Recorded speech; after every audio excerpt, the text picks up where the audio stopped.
What's up? Welcome to a new episode of Movie Schmovie. This is episode number 261. My name is Steve, and I am joined by... Ron. And John. There it is. So smooth. So smooth. Yeah.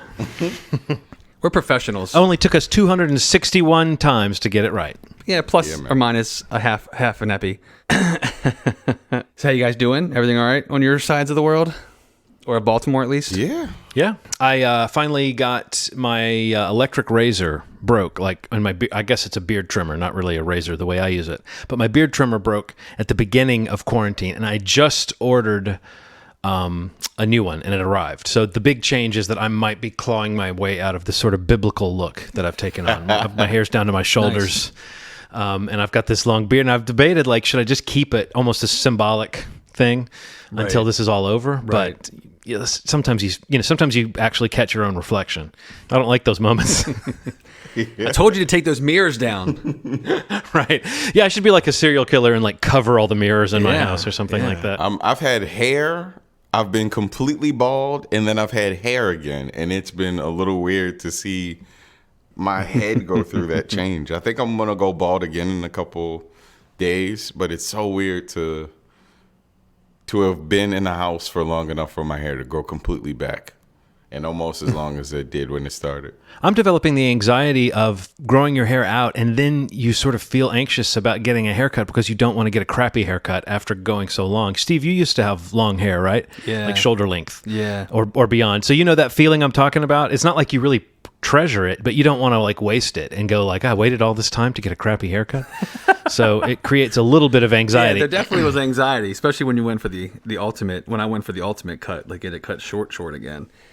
That was yeah. You can't really screw up this kind of haircut, but I guess you can. But I know what you're saying though, for sure. How'd you feel when you first got your haircut, Steve? Because you had the really long hair, and then you went from that to I don't know. It was a lifestyle change. It's the funny thing was I grew up with short hair always. I always had short hair, flat tops. I used to go to barbers with my grandfather.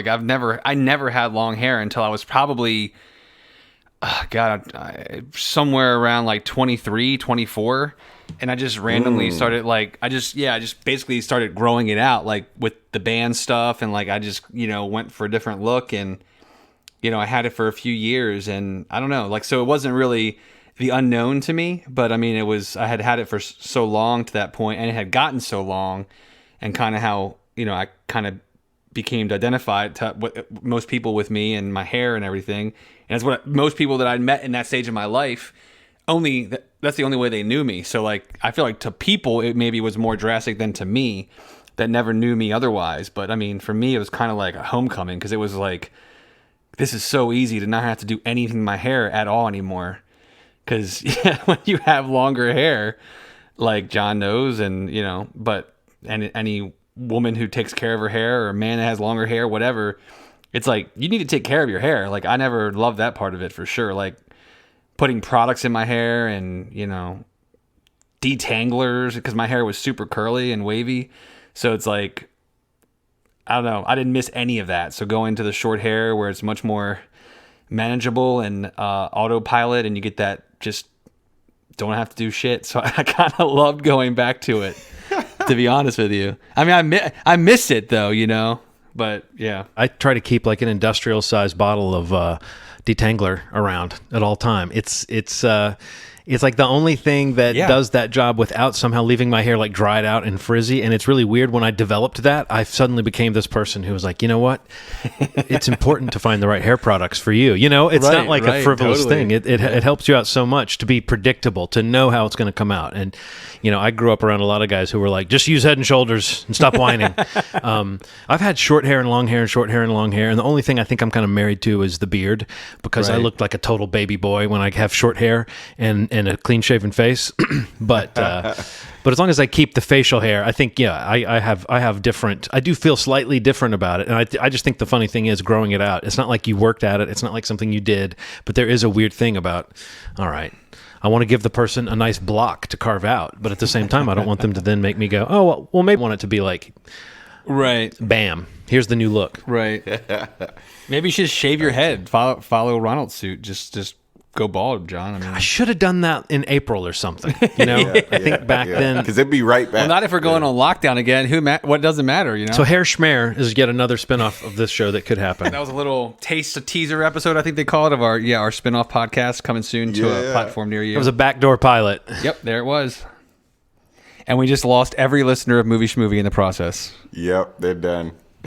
Turned it off immediately. I'm done. So, what have you guys been watching? I mean, I feel like last week there was like a ton of stuff came out, like on basically across all of the major platforms, like whether it was Netflix, Apple TV Plus, Hulu.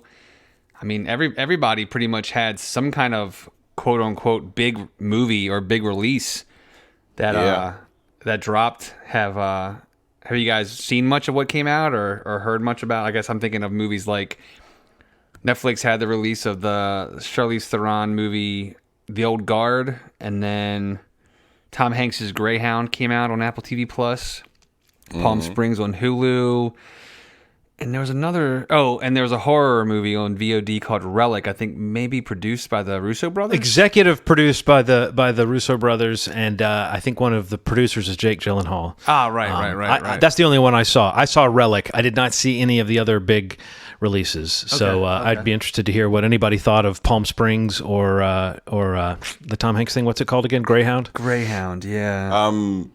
Well, before we talk about those, did anybody see? Did we talk about Hamilton? Did we get a chance to talk about Hamilton? I don't think we No, did. we haven't talked about it since it came out. Do you mind us talking about it for a second? Because I really want to know what you guys thought, because I'd never seen it. And this was my first exposure to it. I didn't listen to the soundtrack. I had never seen it. I do remember when the mixtape was kind of illegally recorded and floating around. But I never really exposed myself to Hamilton, and this was my first exposure. So I'm curious to see what you guys thought. I did not watch it, and I also have never heard it. So I would be interested to hear what you guys think, but I have nothing to add except that, I still intend to check it out. It's 3 hours, right? I feel like I needed to really Yes. like 240, I think. Yeah. block out the time and treat it special. Yeah. So what'd you guys think? Steve, what'd you think? And then I can. Yeah, I mean, I kind of from the same approach as you guys. I mean, like, I obviously am aware of what it is, but yeah, I had pretty much stayed away from the soundtrack or watching clips outside of maybe hearing stuff in passing on certain websites or references in other shows or whatever, just coming across it unintentionally. But, yeah, I was fucking pumped to watch this, man. Like, I was really excited. We almost saw it when it was here in Baltimore, but, I don't know. I thought it was amazing. I think that I totally understand, like, the swell around it and just like the kind of force that it is. I'm not a theater person. I love going to see them when I'm in New York, or if there's something that comes to Baltimore. I grew up going to see some, and I've always been a fan of going. I'm not super familiar with, the staples on Broadway and like, just the ins and outs of that industry at all. It's more of like a passing thing. If I can see it, I see it. Or if it's something that has, come to a point where everyone's talking about it, it's like a must see kind of thing. But obviously this is like the one of all, one of the biggest ever, if not the biggest. But I think I don't know. I guess my expectations were high, and I felt like it delivered on every piece of my expectations. I just love, as a story of its own, like I'm not going into like all of the accuracy or, the facts and things that were changed. Not even talking about any of that, just as a piece of entertainment. I just think the cast, the performances, the music, the writing, the lyrics, the story itself, the stage production, I just think it's like the full package of what entertainment can be, when you're really kind of, I guess, trying to put all of those things that I just said on display. Like, you have drama, you have comedy, you have music, you have performance, you have songwriting, you have narrative structure, stage production, the way the stage moves and things are physically staged around certain performances during the show. I just found it to be pretty amazing. I mean, like, I don't know anything that I would say that hasn't been said about it. But I'm really happy that I was finally able to see it, and like we watched it. We've been doing this weekly thing with one of my older friends from middle school. Like we've kind of not lost touch. Like he was still in my wedding. My buddy Dustin and his wife Jamie, they live out in Arizona, and they've lived there for a long time. And we're not the best at keeping in touch. And if there's one thing this whole coronavirus has done, it's like it's given us an opportunity to be way more in touch with one another. And we've been talking about, Hamilton, and like we've been doing these every Friday night. We do like a movie night, the four of us over Zoom, and we watch a movie that we haven't seen, and none of us had seen Hamilton. And it was like, hey, this is like a no-brainer. So we watched it with them, and it was awesome. Even watching it over a digital, virtual room across the country, like we watched it together, and like we were just singing the songs afterwards and listening to the soundtrack. And yeah, I don't know, man. I think it's pretty amazing. It's pretty great. And Lin-Manuel Miranda is like kind of, it's kind of insane to me what he was able to do, and even just what he's still doing with other things that he has in production. And I just found it to be really, really impressive, and something that I felt fortunate to be able to watch. So I have a lot of good things to say about Hamilton. First thing I will say, though, as a precursor to all this, is if you listen to Lin-Manuel Miranda's inspiration for all of this, it is hip hop and everything surrounding hip hop, and hip hop's ability to tell stories in a way that other genres can't really tell them. So I have to first say, before I get into this review, that hip hop has always done what Hamilton has done. I could give you a playlist of 50 songs that tell stories just as intricately, just as beautifully, and just as well as Hamilton. So that's the first thing. I need to get that off my chest, because that is a weird narrative that's kind of come out through this. Is like, hip hop doesn't tell these. That's not true. Mainstream hip hop that's on the radio does not do that in the same way that I can give you some deep cuts of some albums and some good storytelling. So that's one. Hamilton is incredible, like Steve said, and the intricate rhymes and the stories that are told and the cool things they do with some of the devices that they use in hip hop to kind of serve as like the debate scene being treated like a battle rap, which is very popular now. And I think that Lin really does understand what makes music, specifically hip hop, very special. And he highlighted it in a way that really gives light to it. And I think that is, within itself, is a real big feat, man. Like it's next level type of writing, and the way that he does it. I mean, if somebody says that this isn't good rapping, you are an idiot. I'm not. I got to get that off, because I've heard a lot of people say it's not good rapping. To who though? Like if I don't know, you've listened to Eminem before, Steve. You've heard an Eminem song or two before. You know how intricate that stuff is. If you can't compare, you can compare some of the portions that Lin-Manuel does to some of the best Eminem songs I've ever heard. It's so intricate. It's so well done. A companion piece to this that you should check out is Apple Plus's show Dear, where Lin-Manuel Miranda talks about his journey to be a writer and writing musicals and things like that. And they show a video, which you can look up on YouTube, the first time that he performed one of the songs from Hamilton publicly in front of a large crowd, which happened to be in front of Barack Obama, where he's just like, I'm making this album concept. I don't really have it all together, but I have this song, the first one that I wrote, I'm going to perform it. It is one of the most incredible things to watch unfold as these people are. Yes, unreal, man. So that show Dear is also an emotional roller coaster on top of that. But Hamilton really did kind of make me feel like I'd seen something new in a way. You know, like a lot of the times we're seeing things that have been done over and over and over again.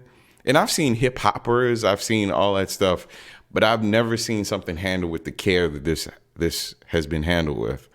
And you can hear in everybody's words the passion, the love that you have for this art, and delivering this story of this amazing person that had, this dynamic impact on history. So overall, one of the better experiences I've ever had watching something at home.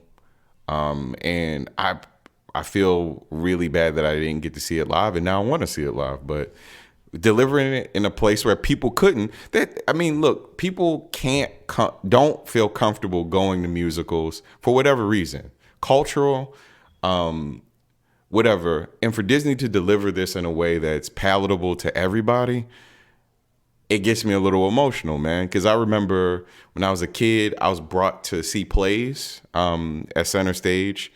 And I remember the feeling of like, I don't know if I would have come here myself. I don't know if I would have volunteered to come see it, but I'm glad to have seen Much Ado About Nothing. I'm so glad to see,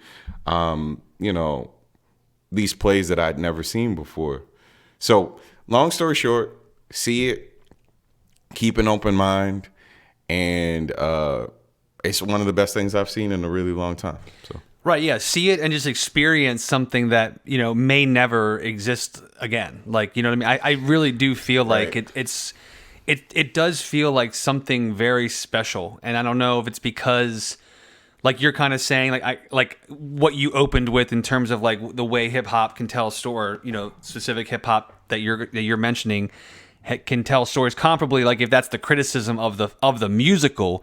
But I feel like just, if you just watch this musical as it is, its thing, I just think that there's not even beyond like, the great music and like how great the songs are and the stories being told and the way he uses hip hop, but just watch it and like know that people in this are going to be stars, and some of them already are stars because of it. And it's like a launching pad for careers that, it'll never be like that again for some of these people. And obviously Lin, as is paramount to that. But I mean, like Daveed Diggs and what's the guy that is in the Heights? Oh God, I'm blanking out. He played John Lawrence, I think. I got to just say that like people that are involved in this are household names now, are becoming household names now, not just in the theater community, but in whatever they decide to do with their careers. And I feel like, this as a way of approaching a story about, a dynamic historical figure and what impact he had on history and the future and where we are now and all that stuff. Like, just the idea of like, what you were saying before about like how he kind of came up with this idea and like reading the biography and, putting together the ideas of what the songs are going to be about. If you watch him talk about it, it's just a wild thing to listen to as someone who has created stuff. All of us have. But like listening to him talk about the idea for this and how it came to be what we watched, it's kind of mind blowing. And I don't know that it's something that happens a whole lot. And I mean, we talk about that a lot with like movies, like, oh man, this is like amazing. It's a masterpiece. It's like a once in a lifetime thing. And I kind of feel like this is one of those things too. And I mean, like you said, I'm very thankful to have been able to see it finally. And even in that, unique situation that I described, the way that we watched it, like that was special to us and it's different. And like, it'll always be like that. That's how I first saw Hamilton. And it's like a historical piece now. Like it's going to be a part of pop culture forever. And I don't know. It's a really special thing. So, definitely if you haven't checked it out, I'd highly recommend seeing it. So listen to the Hamilton soundtrack, and then also Spotify has this playlist called the best storytelling rap songs of all time. Nas, Jay-Z, Outkast, Eminem, Tupac, Jay-Z, anyway. Listen to that stuff too. So I fucking loved Hamilton. That's all. Yeah. Yeah. Well, yeah, they spun the story like rap finally caught up to Broadway, and it's more like the opposite, Yes. in a way. But I also think that criticism people were saying about it not being real rap, I think whenever you introduce an air of theatricality to it, and it's going to be people that are repeating the exact same performance every night, there becomes this sort of level of craft that goes into it. And I feel the same way about rock operas or like rockin' songs in theater. It takes on a slightly different character when it's more about nailing it exactly right every night, and not like a hip-hop show or a rock show where it might be more about the energy of that night and things going wrong in an interesting way. There's no room for that with musical theater. It's supposed to be perfect every time. And I'm not saying there's no room for passion or any variation whatsoever, but the people want to hear, like, you want to go see the thing, you know what I mean? You want to see the thing that's done right. So I think that is just a rough trip for some folks. And that's the reason a lot of people can't get down with musicals at all, is because it feels kind of cheesy to them or something. And I did hear that criticism of this. And I also have heard criticisms about the implications of the way having people of color in a like playing some of these characters, that they argue this musical glosses over some of the uglier parts of history. But I'm thinking, like, I just feel like if you can be awesome and incredible, and you can't be all things to all people. So most of the criticisms I've heard almost seem like things that you reckon with after you've seen, as you guys have said, this huge piece of entertainment. So to treat it as that, and to appreciate that it has this great music in it, and to appreciate the fact that it is a telling of a story that needs to be told or feels current or relatable to now. And then you can dig in, because I think even the people I've seen criticizing it, many of them have said, oh, I loved it, but I kind of hated myself for loving it because I saw all these things it was doing. And some people think it's kind of nefarious, the way that it sort of rewrites history around some of these unpleasant people. But again, I mean, I just feel like to expect this to be the first historical based production that gets every detail right. I think sometimes you have to sacrifice a little bit of accuracy to tell a good story, or to get it down to, especially in a musical where there's so many pieces moving. I don't know. I feel like most of the criticisms I've heard sound like very intellectualized criticisms that you have to see it to really even understand why they're criticisms. Yeah. So it doesn't seem to me like the idea that it's, it's either not for you or it's for you if it's musical theater.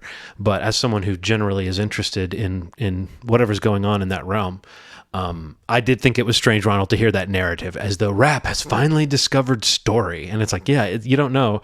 When I was in 6th grade listening to Houdini, there were stories in those songs, and that's, I'm very old, and that was new then. So. There also leaves a lot of space for Disney in a couple years to make a movie version of this, which I've been thinking about a lot too as I was watching it. That some real locations, amazing set pieces.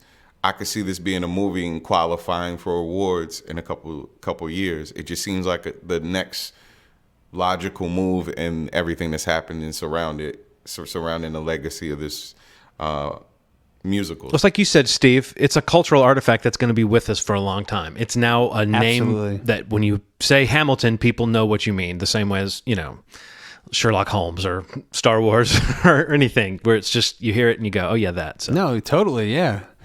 Yeah. It's literally all we talk about in terms of like IP. Disney owns this in some way now. And obviously they are working with Lin on a lot of stuff. And, like Ronald's saying, like there's no reason why they wouldn't make a feature film version of this musical in however many years. Like that'll be something that absolutely will come out and, will be while this wasn't able to be realized, maybe to be the monster at the box office that they thought it could be. It was a really interesting and different decision to put it out the way they did, and to hook as many people as possible from their houses onto this property, because like in a couple years, you'll buy a ticket to go see it in a theater if they're making a movie about it. You can guarantee that. So it's an interesting choice for sure. So yeah. What else we watch? We don't have to linger on this for too long, but I just want to say, Ronald, thank you so much for recommending Never Have I Ever. I definitely would have watched it because I had read about it, but your recommendation really is what pushed me over. And Nikki and I were down here looking for a binge, and it was like, well, this might be pretty good. We'll know within a half hour whether we get it, And within 5 minutes, we had just about canceled our plans and decided to watch as much of it as we could. It's so infectious and so funny.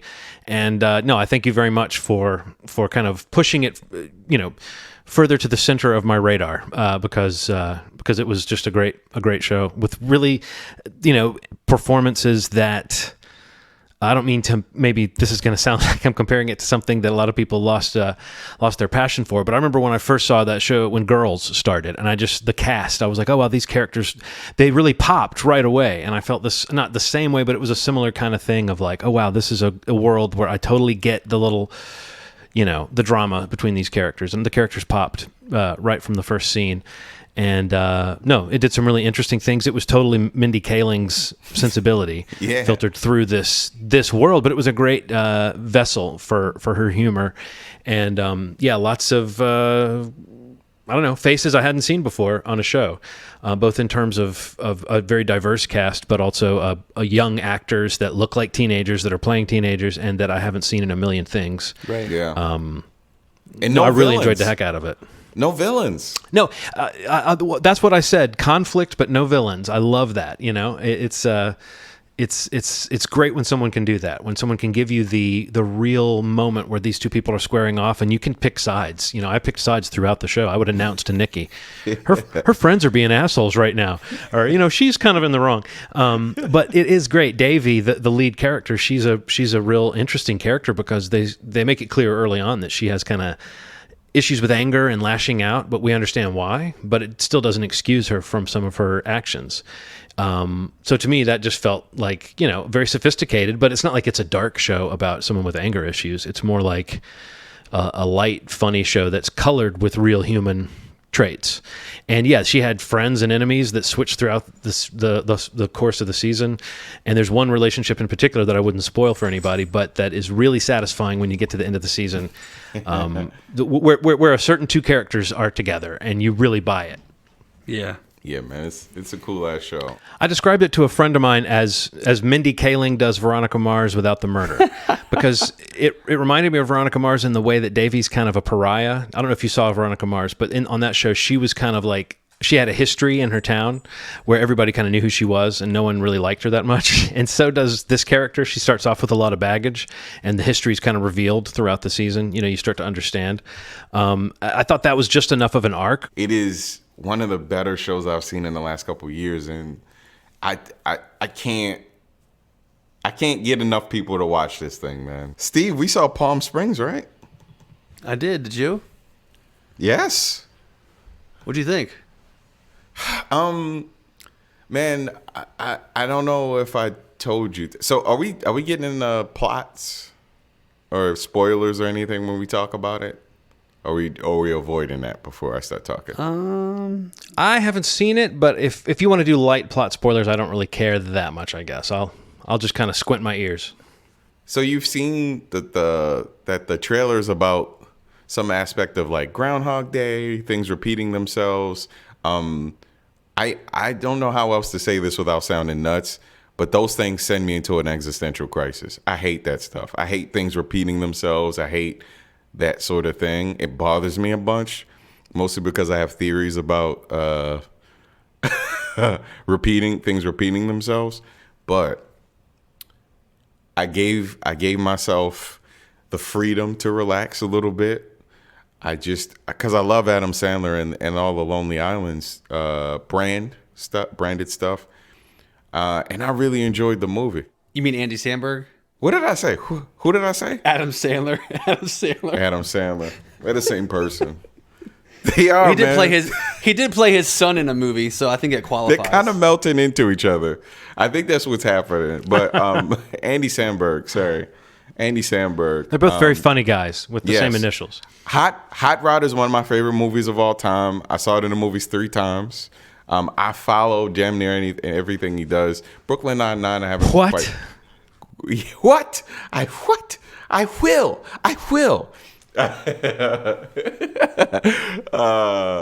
Cool beans. All right, last thing. All right. So anyway, big fan of his brand and the writing, man. He's actually a really good actor.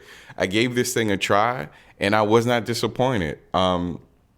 Somehow they managed to put absurd with drama and deal with the subject matter of things repeating themselves in a way that you don't see very often. It feels like a lot of movies that kind of have this pattern of somebody trying to break the pattern of things repeating often have the same sort of feel to them.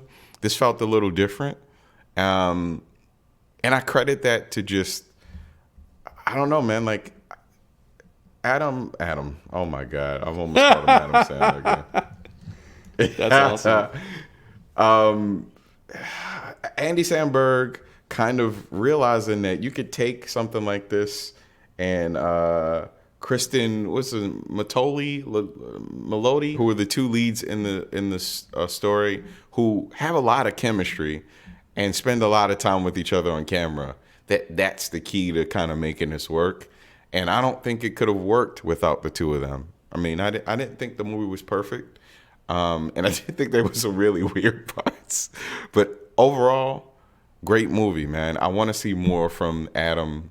Jesus Christ. More from Adam. 3 is a charm. There it was. Oh my there God. it was. Andy Samberg. Just call him ass. I'm saying. I want to see more stuff from Adam. Jesus Christ. Forget it. I like the movie, man. What'd you think, Steve? That's fucking hilarious. Ronald, you just got stuck in a loop. I did. Your existential crisis came true. God, that's hilarious. I think that it might be one of my favorite movies I've seen this year. Get out of here. Yeah, no, I loved it. We actually did this one last Friday for our little friends movie night with my cross country buddies, and we all loved it. I mean, we've been talking about it all week, and I don't know. I feel like I too love Andy Samberg. I also love Adam Sandler, but right now we're talking about Andy Samberg, and Lily Island. Their movies are hilarious. Like, you know, I don't think they had anything in writing or directing this. I think this is other people, but they did produce it, and I know that they have their hands in this. But I think it's just like, it's just such a cool idea, and it's like this is something that we see a lot of movies dealing with, the time loop idea and like things repeating itself, and I just think it's kind of like a creative way to use it to frame a rom-com around it. You know what I mean? Like, I feel like the idea of the trope of like unlikely characters finding each other and how they find each other in a rom-com, and using that idea like of a loop or of things repeating themselves to be not what forces them together, but what allow them to find themselves and each other in the process. It's just like a cool idea. I thought it was very funny. I thought it was very efficient, not too long, not too short. It moves really fast. A fun supporting performance from J.K. Simmons.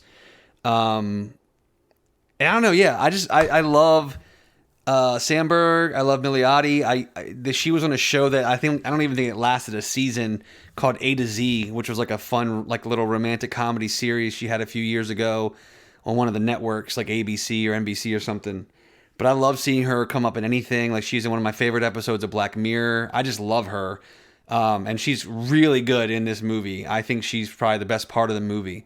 But I don't know. Like, I genuinely love this movie. And I think just the way it approaches the loop and the repeating of certain actions, certain story beats, and the way it maybe slightly changes and doesn't slightly change in certain ways, without giving too much away. I just really like how this movie kind of lays it out and kind of mixes it up with the standard tropes of a rom-com. And I just thought it is really effective, and I really, really enjoyed it.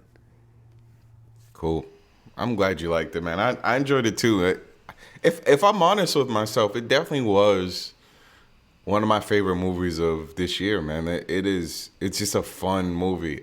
Like I said, the subject matter on the surface would seem like it'd be kind of a hard thing to tackle in a funny way, but it's done really well and acknowledges how absurd it is, but it's right. Really well done. That's what you just said is, like, I think a key to why it works is that it does acknowledge how ridiculous the idea of what's happening is. And Samberg's character, like, he kind of approaches it from that mindset. Like, for every loop. You know what I mean? Like, and I think that the fact that is consistent and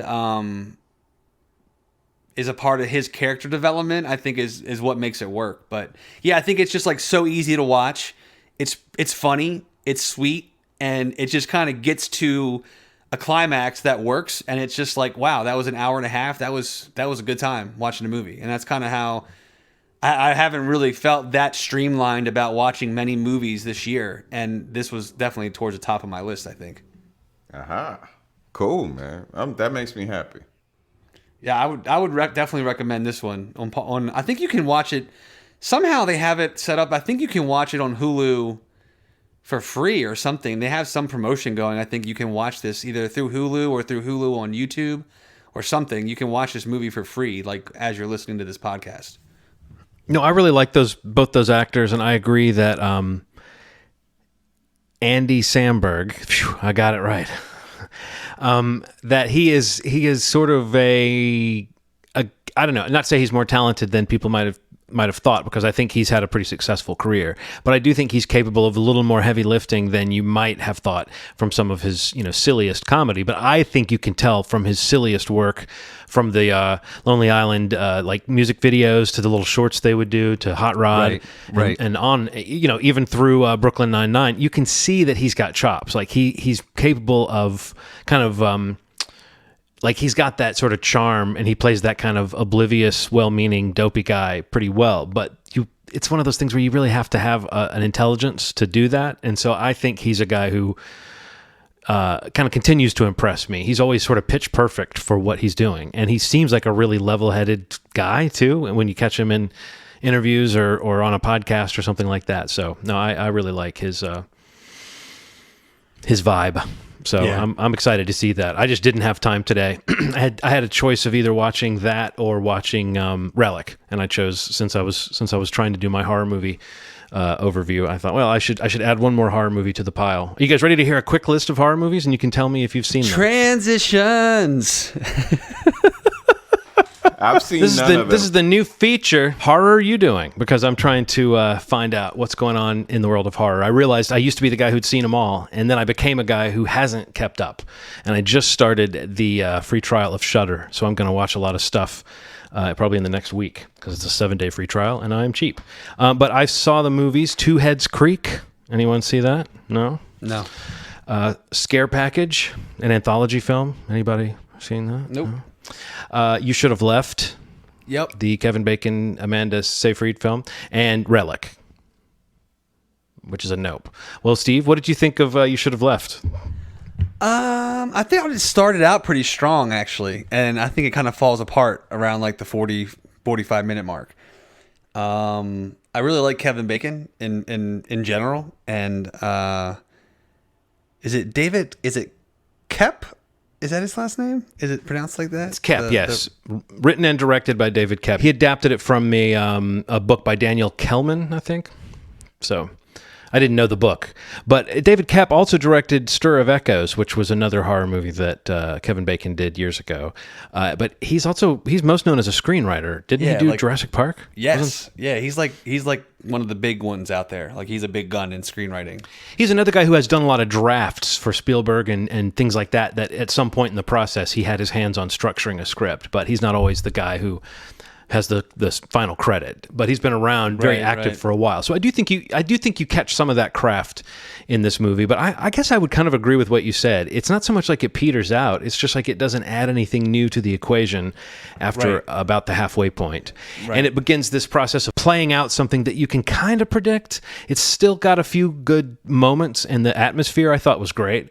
But yeah, the story, you can't, like I said, you can't say it doesn't sort of complete its concept. It's got that kind of closed loop that we were talking about with like a Twilight Zone episode. I just don't know if there was enough story to sustain a movie length thing, unless there was going to be a little bit more misdirection, or something that I was realizing is the problem with a lot of what people call elevated horror. And I love a lot of those movies. And you guys know I'm often the guy who defends a movie like The Witch as this is an actual horror film. It's just a different take on it, different pacing.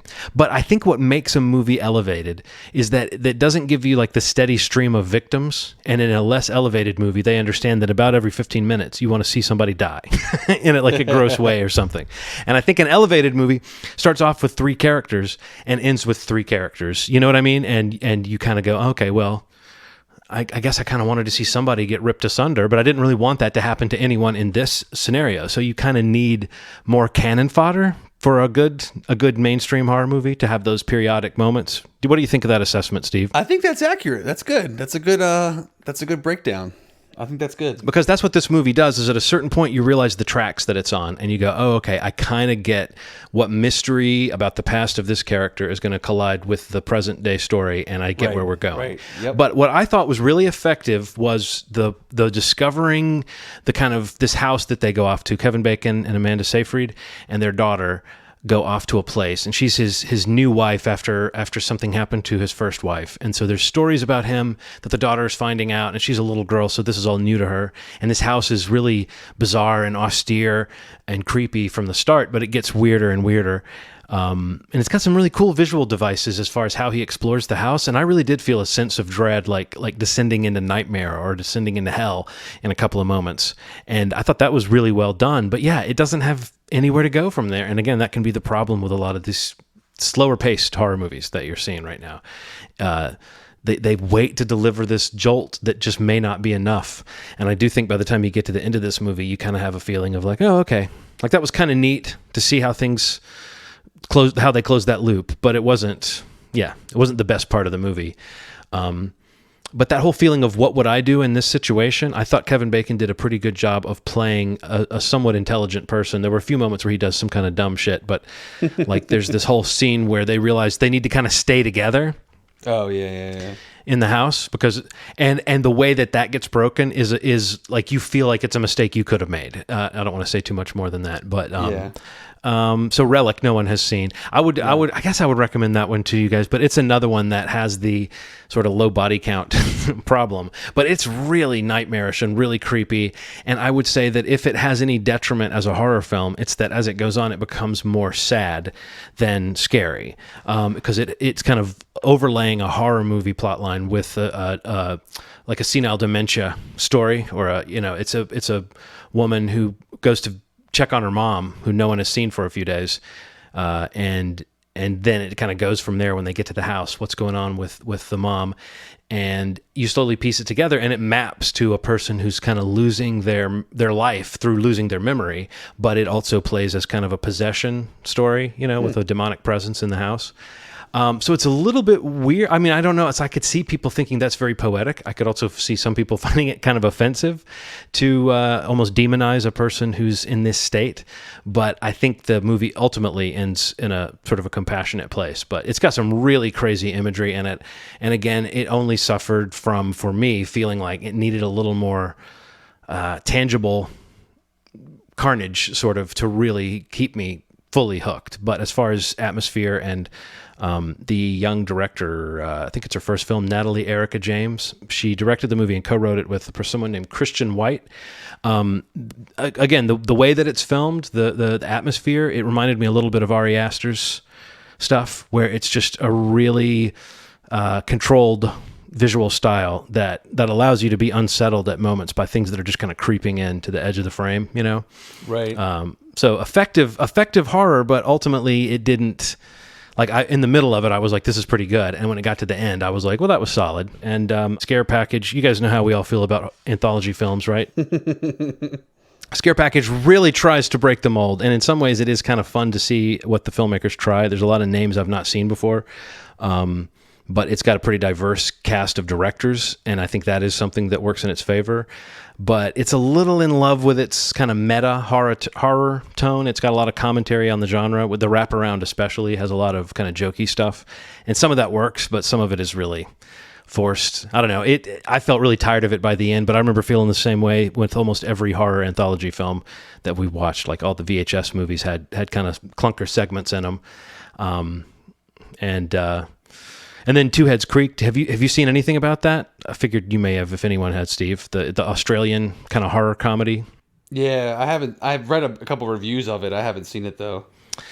it gets way silly. It's got some fun stuff, but it's really trying to be like early Sam Raimi or early Peter Jackson, kind of tasteless fun, and a little in love with its own style too much. And by the time it gets to the end, it's a little too silly. Like, I think it could have gone in a slightly darker direction and been a bit more effective for me. But it's not without its moments. But another one that by the time I got to the end, I was like, meh. So I guess I'm still out there looking for that great new horror film. So if you ask me, how are you doing? I would say, okay, meh. I'll survive. Have you seen anything, Steve, that you would add to my list? Yeah, I was like, has there been a great horror movie this year? Well, we all liked The Lodge. That was pretty good. Yeah. That was earlier. I'm trying to think what else I've watched that was horror. God, I really haven't watched many horror movies this year at all. The best horror movie I've seen in a while is the Halloween Kills teaser. Yeah. What else? Yeah, Invisible Man. Oh yeah, Invisible Man. That counts. Yeah, I mean that's like one of the better movies I've seen this year. I mean, also that was definitely horror. Yeah, I guess I really haven't seen much horror this year, man. I want to watch Relic. I'd heard decent things about it, so I want to check that out still. But yeah, there's not much out there. I think it's a good movie. I think if someone goes into it hoping that it's going to be that horror film, they will be once again complaining about the elevated horror genre. Right. But for me, it's like, again, I think that is what I would say about a lot of those movies is, yeah, that was a good movie, but I don't know if it left you with the sort of pulpy excitement that a really good classic horror movie will do. But just as far as imagery, and again, the filmmaking, what's her name again? Natalie Erica James. I feel like she's one of those people who I would, I hope she stays in genre because she had a real knack for it. Like the sound design was genuinely unsettling. I watched it with headphones on, and so I really got all the weird throat noises and wheezing breath and creaking floorboards, and it's just it definitely it almost never stops. The sense that this house is kind of growing or changing as they're in it, but it's not that scary. Right. I didn't see Greyhound. I want to watch that. Yeah. Did either of you watch did you watch The Old Guard?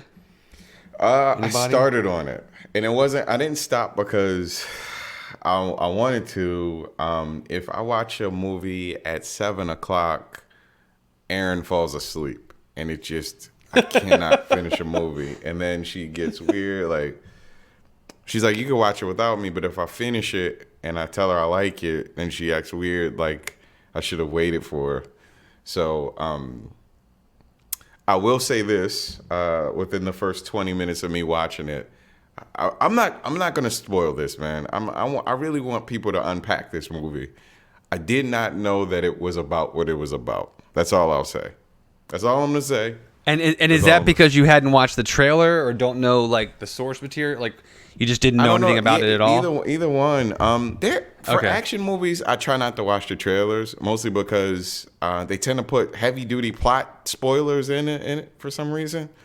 Unless it's like a Christopher Nolan movie, we're going to get spoilers in the trailer. Right. And so, I avoided it. I saw the poster. I liked it.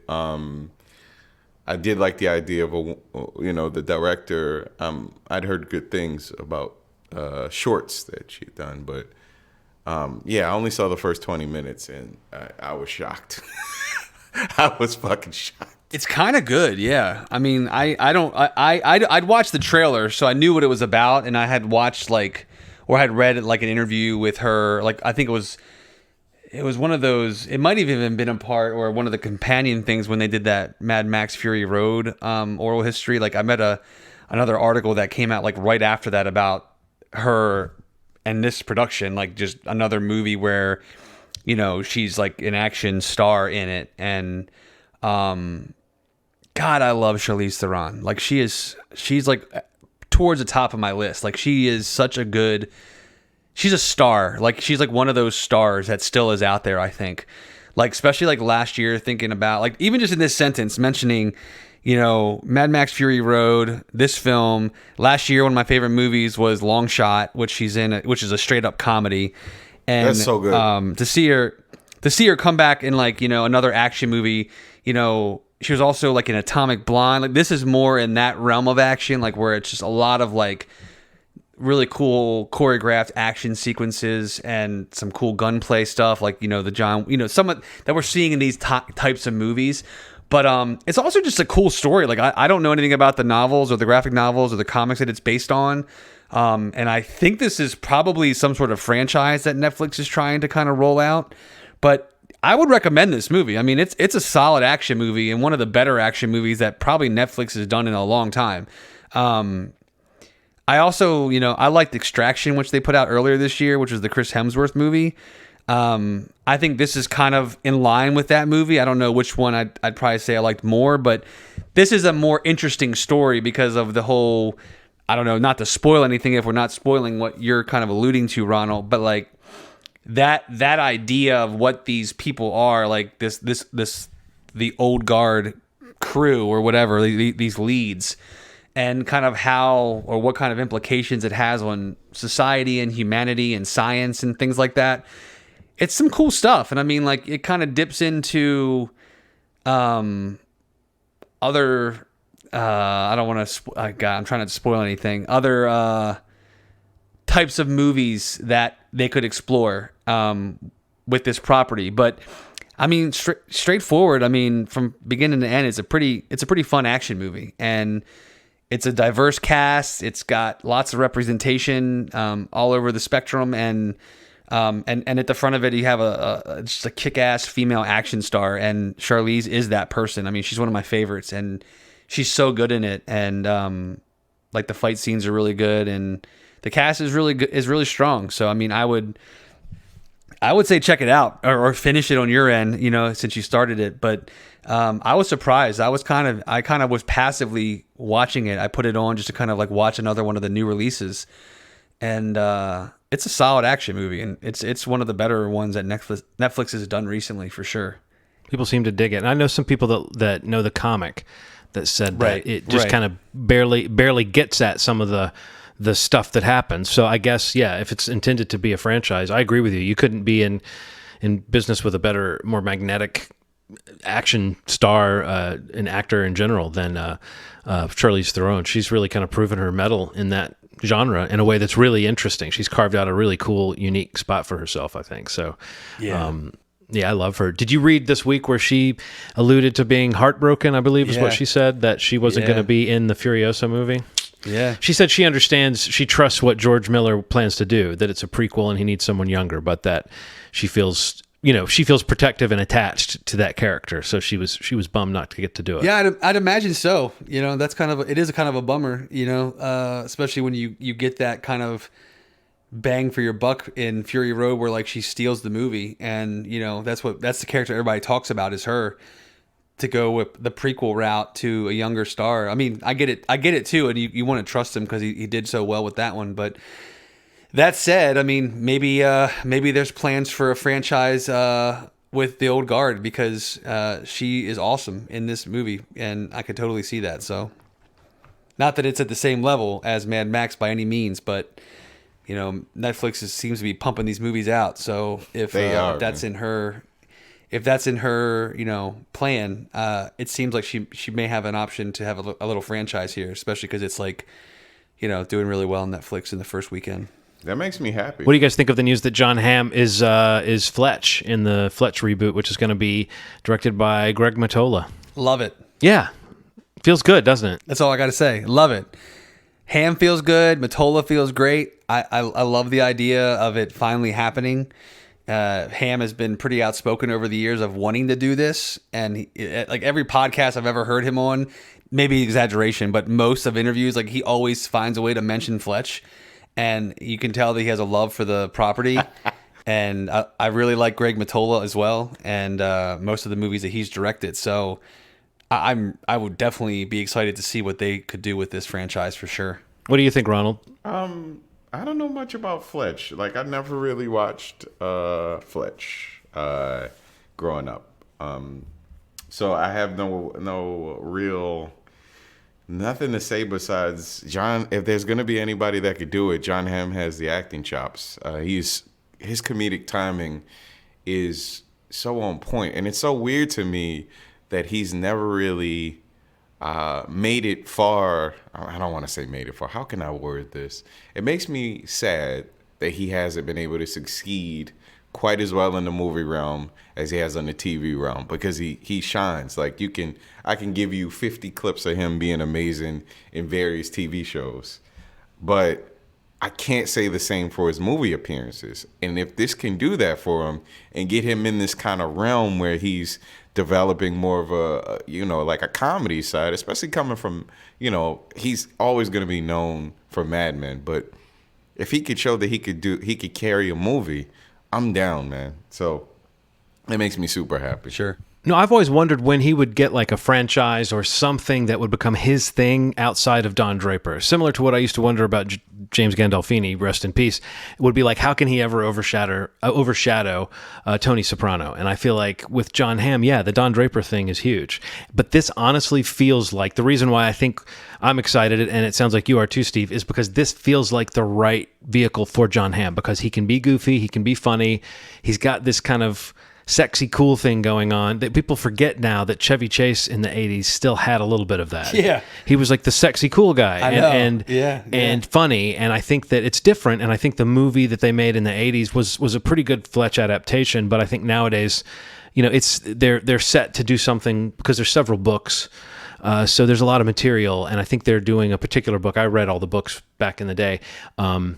And the book that they're doing, I think, is one of the good ones. So, nice. In a way, they're all good. But I'm saying there was one that I kind of remember the story. It's got a lot of crazy cross purposes in it, and lots of memorable characters. So, I think it's a good vehicle for exactly what you just said, Ronald. This feels to me like the role that can put John Hamm on the map in terms of being not so much of a draw for movies, but just giving him that iconic character on the big screen. Because for such a talented, magnetic guy, he did seem kind of trapped in the TV mode, and always shown in these little roles where he pops up and kind of, plays the butt of the joke a lot of times. So this is a great way for him to be that, play into his goofiness and butt of the joke, but also be kind of a cool private eye who's, nosing around and disguising himself and kind of pulling pranks to find stuff out. So it's, there's a lot of room for this to be a great, fun movie, and for this to be a great part for him. Any other movie news? Nothing news-wise. I want to say, Steve, thank you for recommending Outcry on Showtime. I watched that within a couple days. That was a pretty crazy story.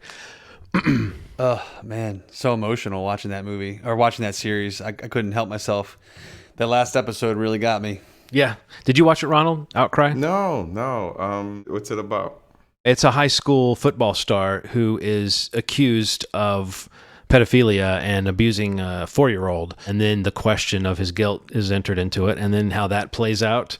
It's not as familiar as it might sound. Like, you might be thinking like Making a Murderer, where you've got this sort of person at the center that you wonder if they're innocent or not. There is a bit of that, but the focus of this is kind of like, how would you claw your way back to any kind of normalcy once this accusation has been made against you? Especially if, again, it's unclear.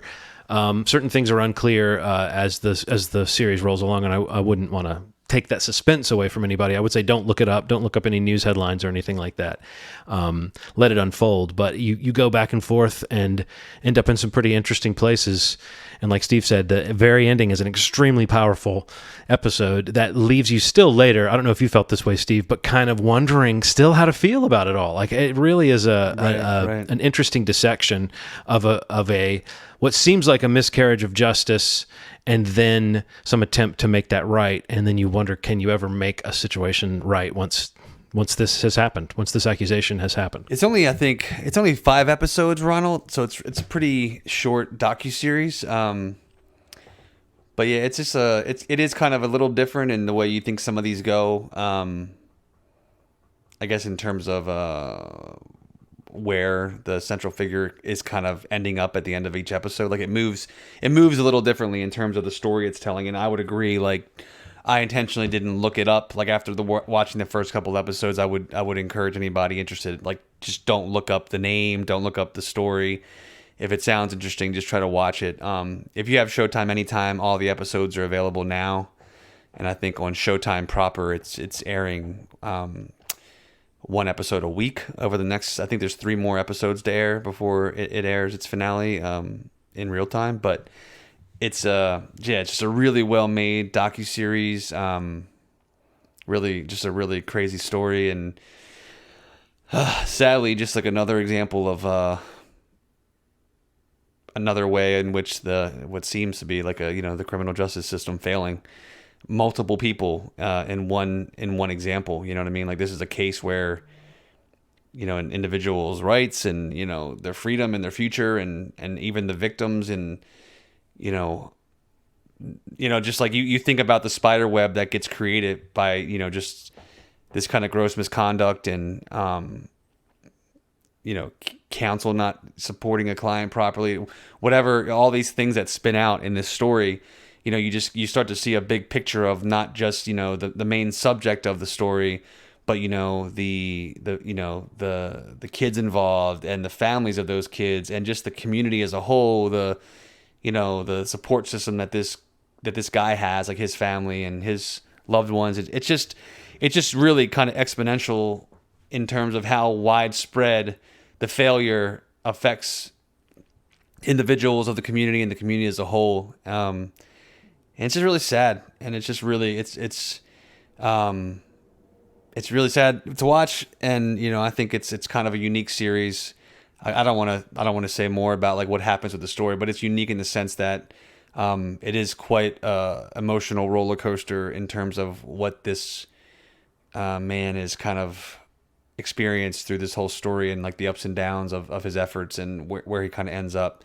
But definitely, I mean, it's one of the most compelling things I've watched in a long time. And we watch all these series out of this kind, like we're watching, I'll Be Gone in the Dark. It's had a couple more episodes, and it's one of the best ever, I think. These things are all like top-notch, great stuff for this genre, for the docuseries, format, and on these premium cable channels. But I don't know, just something about this story is so unique. Well, in order to be good, these shows have to get at the human story. And I think that Outcry has one way of getting at the human story, and I'll Be Gone in the Dark has another way of getting at the human story, which are both so compelling. And it wouldn't be interesting if it was just for the sort of true crime, quote unquote, aspect of it. And I would say, particularly with Outcry, you said that the pacing was kind of interesting. It got to the end of the 3rd episode, and I was kind of wondering how there could possibly be 2 more episodes. I know. But boy, is there so much story there. And as far as like heroes and villains, you don't have any, and never have I ever. But this show, you definitely come away with some villains, I think, and some heroes, and a lot of people who just seem to have integrity. I think that was what I was really impressed by. There's a few people who have integrity. There's a DA in particular who I think just seems like a good guy, and he seems like he's like, even though he's on the prosecutorial side, he's someone who's really wanting to be fair, and I find that very moving in 2020. And the other thing I would say is that, Ronald, it's one of those docuseries or documentaries where they have the advantage of, at some point, the story catches up with the documentary, and then you realize you're watching things happen. Like, you're no longer hearing the story. You're filming, like the filmmakers are in the courtroom. It's cool the way the story develops. You don't really know where it's going beyond a certain point. And I think that's another way that it becomes compelling. It really feels like they were there to film. I guess Making a Murderer had that effect too, that it feels like they were just sitting around filming everything while things were actually happening.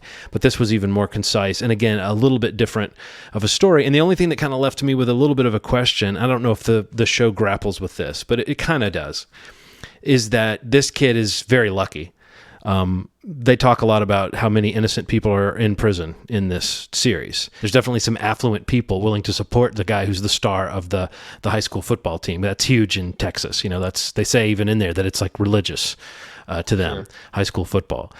So the fact that this kid is pretty lucky, and so his innocence, or the question of his innocence, can actually be debated and brought up and fought for. And a lot of people don't have anywhere near that support and anywhere near that luck of having people that would back them up. And I felt like that was something that was creeping into my mind the whole time. And I don't know that the show they mention that, but they don't quite really address it in a way that made me go, okay, this story is being told in a really exquisitely done way, but also this guy's story is kind of an outlier. A lot of the other people who have, been potentially sent to prison who were innocent, there's tons of those stories that won't be told. Definitely, yeah. Oh, let me rattle off some stuff I've been watching. Hannibal Buress just put out a free comedy special on YouTube that's worth watching. Let me find out the exact name of it. Hannibal. It's in Miami. I know that it's Miami related and related to his arrest in Miami. It's called Miami Nights. It's really good. It is a pretty cool, I would say, I'd use the word innovative style of stand-up that I just have not seen done at all, period. And I've only really seen through him. I've seen him live at this point close to 10 times. Sometimes not even on purpose. I've gone to see other people and then he would kind of come along. And but Hannibal's one of my favorite comedians. He hasn't been canceled. Just got to point that out. He's the one. He's the one. Yeah, you're right. He is the one. And he uses media in a way that I just haven't seen in stand-up before. And it's definitely worth checking out. It's odd. And you come to realize that maybe Eric Andre wasn't the only crazy person on that show. Like, and this is something that I've realized way before the show started. But yeah, there's a little bit of craziness to him that you may have thought was just credited to Eric Andre's writing that has nothing to do with him and everything to do with how nuts Hannibal is in a drier way. But it's definitely worth checking out. Harley Quinn just finished its second season. Please see that show. I keep emphasizing Harley Quinn, best stuff forever right now. Those are two. And then I'll let you guys go, and I have some more. But what else have you guys been watching? I think I also watched, not to circle back and spend too much time on it, we actually watched Never Have I Ever also, and I thought that was great. You thought it was great?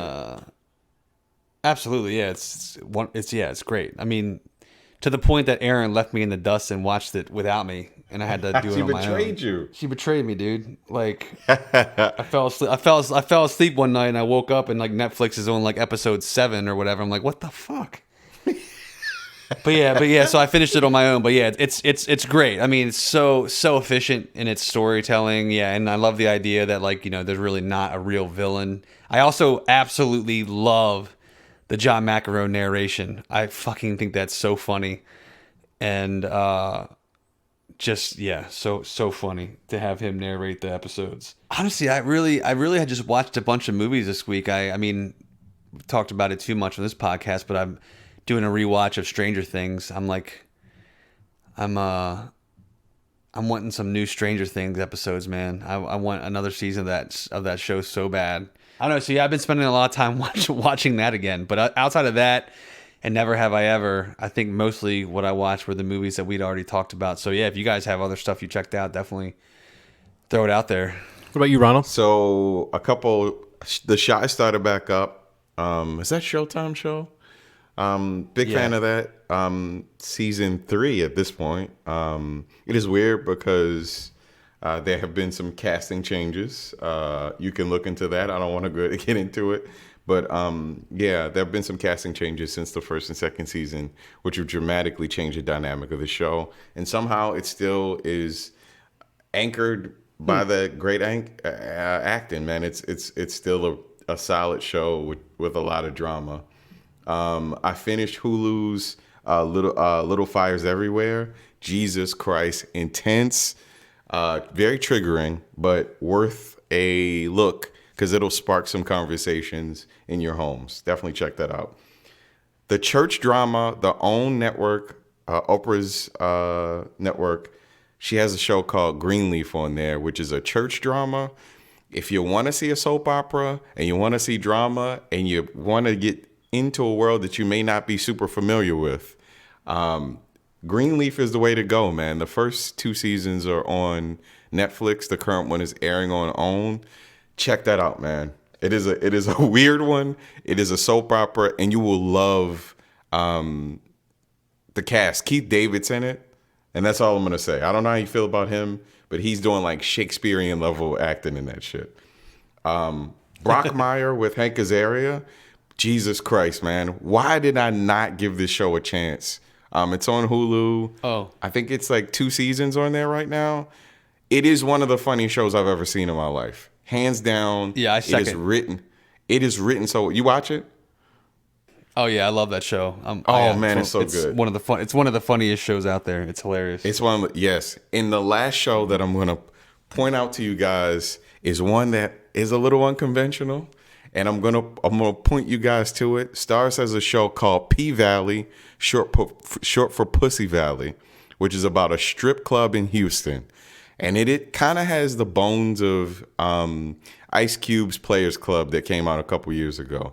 You kind of you dive into this world of exotic dancing, and people just trying to make it, and it humanizes people. It humanizes the work. It humanizes the people surrounding the business. And it is drama filled, and it feels authentic. It feels like you feel kind of dirty because it feels like you're coming into a situation that you shouldn't be in. I'm like, should I be in this locker room of these strippers talking about their lives and getting out of the game and all this stuff? But P Valley is one of my favorite shows, prospects for a first season that I've seen. One of the better pilots that I've seen in a really long time. So give that a try. So that's what I've been watching. The only other thing I've watched is Perry Mason. I've watched the first 4 episodes of that on HBO, and it's it feels very Boardwalk Empire adjacent. If you liked the tone of that show, I think that this fits sort of in with that period piece world. It's got that HBO production value. It's got some interesting twists on some of the characters. The cast is reasonably diverse for this era, based on a previous conversation we had about period pieces and how lily white they can be. Like, they've made some efforts to make some of the recurring characters a bit more interesting because of the fact that it takes place in the 20s. There's some interesting things you can deal with if you're willing to. But it right now, I think I just like it because of the mystery aspect of it, and it's fun to watch actors like Matthew Rhys and Shea Wiggum, John Lithgow, Tatiana Maslany is in it. There's just some interesting performers, and it's got that. It's a little bit like at 8 episodes. I don't know if it might feel a little drawn out by the time it gets to the end, but right now the mystery is cooking along nicely, and it's kind of an origin story, I guess, for Perry Mason. It seems like, because he's not practicing law yet, and it's unclear to me how he becomes a lawyer in the remaining episodes that we have. But I have a feeling that's where this season is going. Is that it's at the end of it, he's going to be practicing as a lawyer, because that was his thing. Was he was sort of the if there was any formula to that, it was that his clients were always innocent, and he usually got the bad guy to confess on the stand. So that's I don't know if HBO is going to go that formulaic, but as far as a period piece with an interesting idea, I really don't know what there is of the Perry Mason character that people know from the Raymond Burr television show from the 60s. I don't even know if you guys even know that show. It was a staple of like syndicated television when I was a kid, so I saw tons of it. I don't really have much except for a few character names that's attached to this, so there's really nothing sacred about it. It kind of feels to me like the way people can take Dracula or Sherlock Holmes and just take the name and kind of put a new spin on it. So right. This doesn't really resemble in any way any idea I had of Perry Mason, the character. But there's Perry Mason and Paul Drake and Della Street and different characters that I remember from the show that are just in this. Yeah, so it really feels like it went through this, that HBO development process, and I think they're going back to the original novels from the 30s that I didn't even know existed. So it kind of feels like a weird niche product. Like, that name might mean something to people of a certain age, but I don't know who below like 35 has even heard of Perry Mason. So it's almost hard to know what the draw was there. Maybe HBO is trying to go for the 60 and above demographic with this, but it's got all the nudity and violence of their rougher shows. So it's a little hard to know who the actual intended audience is for this, except for just people who say, oh, that show on HBO looks good, let's check it out. But anyway, I'm a sucker for that kind of story, so I'm on board at this point. Yeah, I want to check that out.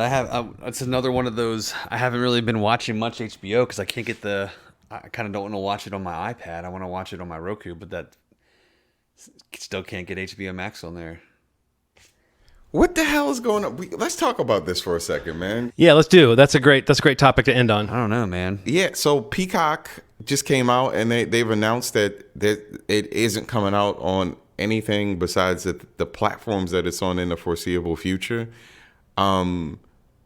It's starting to feel like a device war on top of it being a streaming service war, and that to me is the most messed up part about all of this. On top of just the content is being fragmented, right? So we have to go to different things to watch different things, different services to watch different things. And on top of that, you got to be careful about the device you get, because the specific device won't necessarily play the specific thing. And there's a big price gap in between some of those things. So like if you don't want to spend what it costs for an Apple TV necessarily on a device, and you want something to go into 4 rooms or 3 rooms or 2 rooms, or who can cough up $120 for each room?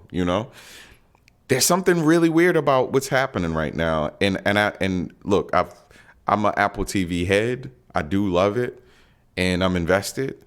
But I understand if somebody wants to do an alternative device. And I don't understand why the hell it's happening the way that it's happening. And I'm pissed because I can't talk to you guys about it, about stuff, because you can't watch it with the freedom that you could, right. with other services like Netflix. It's crazy because I was reading an article earlier today, actually, when we were talking about Peacock, but that like between Roku and the Amazon devices, there's an estimate that they account for 70% of the set-top streaming in. I think this article was about the United States, but how do you launch a streaming service and not have it on an alleged 70% of streaming set-top boxes in one of the major markets that you're releasing it? That just seems crazy to me. Like I don't understand from a business perspective or a product perspective how that many. I guess they're banking on people watching it on devices like mobile devices as opposed to set-top boxes outside of an Apple TV or some of the gaming consoles or the smart TVs that it's available on. But I mean, if that's a correct estimate, even if it's 60%, but I mean, a couple articles were saying 70% of them in the United States are Roku and or Amazon based devices. That's just bonkers to me. Like I literally haven't watched hardly anything on HBO Max outside of the Dr. Sleep Director's Cut again. But like the series that I want to watch are just kind of queuing up because I'm not sitting down in front of my iPad watching stuff. I'm watching it on my TV, especially at home. It's just kind of a weird decision, but I don't know. I don't know what it's going to look like in the future. Like the subscription fee should already be what they're going for, right? Like the fact that they want it to be married to some device, and they want you to have. I mean, because we have, one PS4, and that's upstairs, and Henry uses that to game. And we don't have that in the sort of family room for watching television because frequently Nikki and I want to watch something and he can be upstairs gaming. So we don't want to buy a second PS4 right now with PS5s coming out. And we were getting ready to buy a Roku, but now that Peacock and HBO Max aren't available for it yet, I've been sort of going, well, I'll wait, I guess, for some of this stuff. But I don't know. I think the general question is just, what is the configuration that you want? Which services are you really going to want? I do think it's a little bit strange to think you're going to want to watch it on your devices as opposed to on your television, especially with everybody cooped up at home, which I think you said, Steve. So I don't know. I think it's I don't know. It really does seem like a weird oversight, and it reminds me of those times when Apple would put something out and it would be like, here, in order to use this feature, you need to have an HD television or whatever. And it felt like a step up that was being forced on people, well, you can't use an Apple TV without an HDMI connection.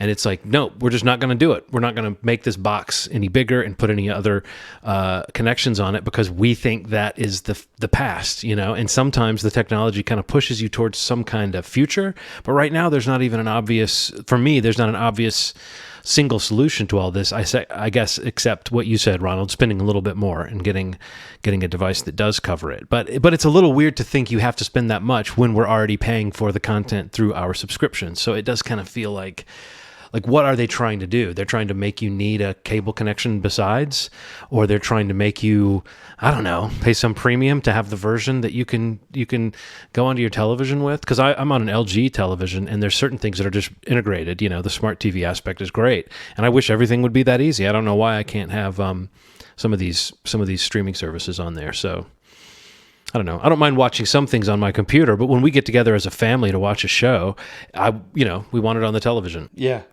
Definitely. Coding, it can be a little weird. So like if you have 5 devices that you have to make software for versus 1, I understand that can be a challenge. And I understand that like licensing is a thing, and I understand all that stuff, but like it feels like almost like a console war where like, you know, you get Sega to get Sonic, you get Mario, you get a Nintendo. It just feels like it's forcing people to do that.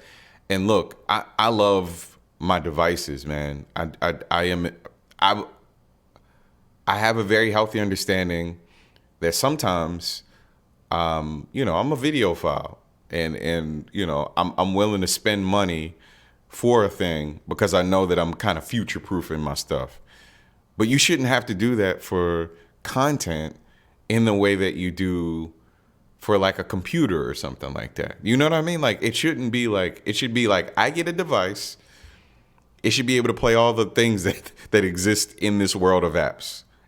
Apps are like, you know, you see one to download, it's like 50 megs. It's not like a gig thing where you're like a robust game like you're getting on a console. This is like 100 megabytes, the size of an album, to put on a device sometimes less for some of these things. So it's a little irritating. I want you guys to be able to see things. I also want things to be accessible for people, man.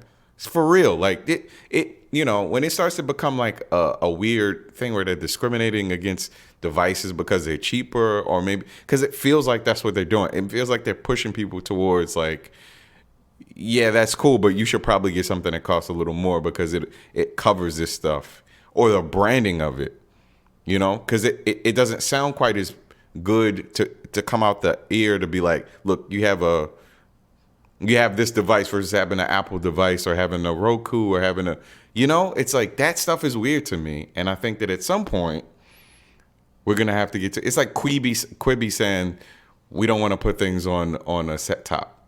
It doesn't make any sense. Like nobody wants to see shit on their phone. People aren't moving around as much as they used to, and it's not happening anytime soon.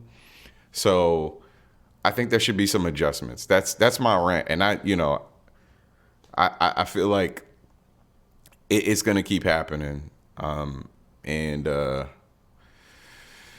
don't know.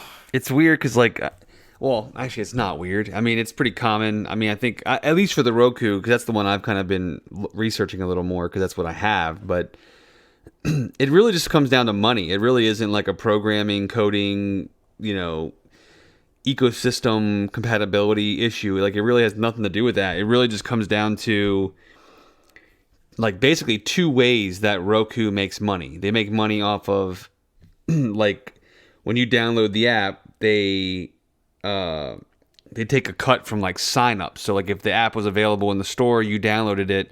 If you created an HBO Max account in there, you know, they take a cut of that. It's a certain percentage.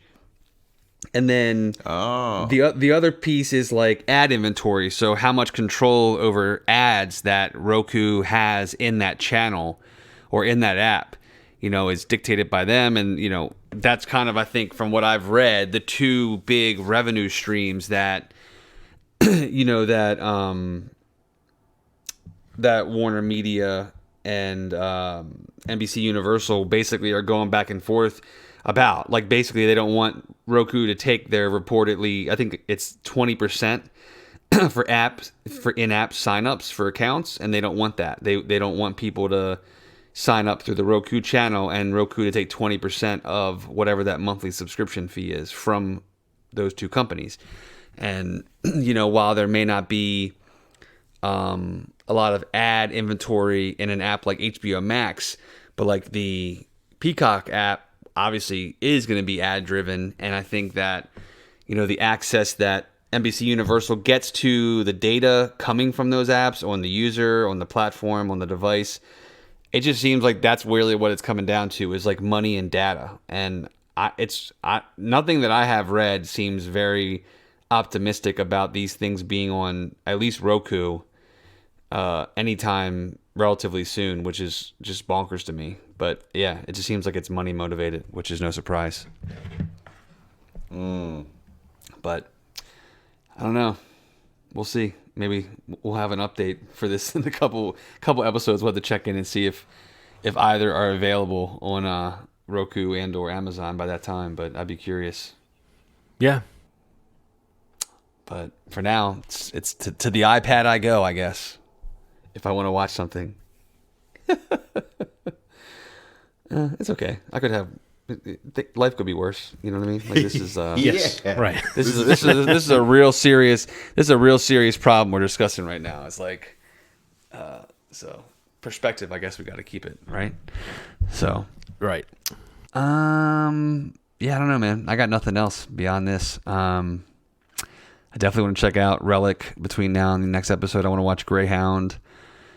There's a couple shows I want to catch up on. So hopefully we can talk about that maybe next week. And you guys can catch up on your list as well. Well, movieshmovie.com is the website. You can find us on hopefully every podcast platform that there is out there. Apple Podcasts, Spotify. If you don't see us, let us know, and whatever your favorite one is, and we'll try to get there. But if you follow us on Facebook.com/movieshmovie, where we post episodes every week when we publish them, let us know what you think about the episode. If you follow us on Apple Podcasts, leave a review, a star rating, whatever you can do to give us some feedback. We'd appreciate it. Recommend hair care products. Hair care, whatever it is. Yeah, that's probably a good conversation to have on Facebook if you want to open that dialogue. John would love to have that conversation with you. I'm trying to fight the frizz, guys, without making it too heavy. But thanks for listening, and we'll talk to you next week. And as always, you've made our day. Thanks. Bye.